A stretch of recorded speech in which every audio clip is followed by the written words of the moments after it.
Younger friend froze. Wait, the middleman said that while hanging on the cross? Yes, but how? How can a dying man open paradise? Because the middleman was more than a dying man. Then who was he? He is the Lord of Lords, the Alpha and the Omega, the resurrection and the life, the eternal word entering time, the visible image of the invisible God, the one with authority over life and death. The younger friend's eyes filled with tears. So the thief did nothing to earn it? Nothing. No good works, no years of religion, no future obedience, no time left to rebuild his life, only faith, only surrender, only a final cry toward the king beside him. And the middleman let him in? No. The middleman granted access. The younger friend covered his mouth, so paradise opened because the man on the middle cross said he could come.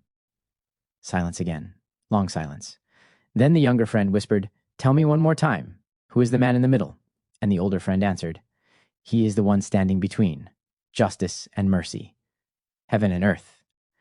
Wait, death and eternal life, the wounded king, the suffering servant, the spotless lamb, the conquering Christ, the door to paradise himself." The older friend laughed softly and leaned back in his chair.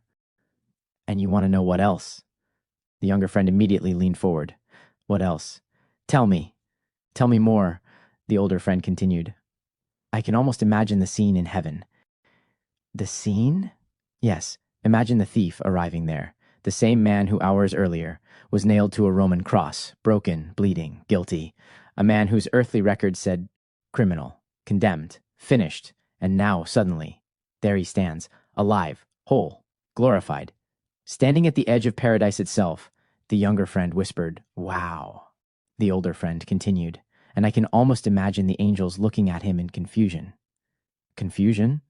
"Yes. As if heaven itself pauses for a moment."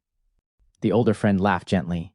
"Imagine one angel saying, 'Wait, what are you doing here?' And another saying, 'Our records say you died on a Roman cross.'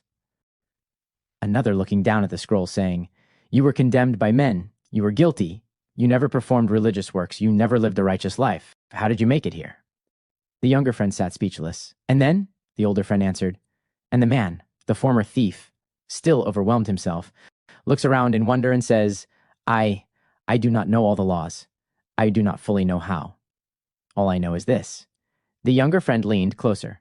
"What?" The older friend's voice softened. "The man in the middle, the one also hanging on a wooden cross beside me, the one crowned with thorns, the one everyone mocked, the one bleeding beside me. He said I could come." Silence. Deep silence. And then the older friend whispered one final time, "And when the King of Heaven says you may enter. No power in existence can shut the door." The younger friend suddenly stood up from his chair.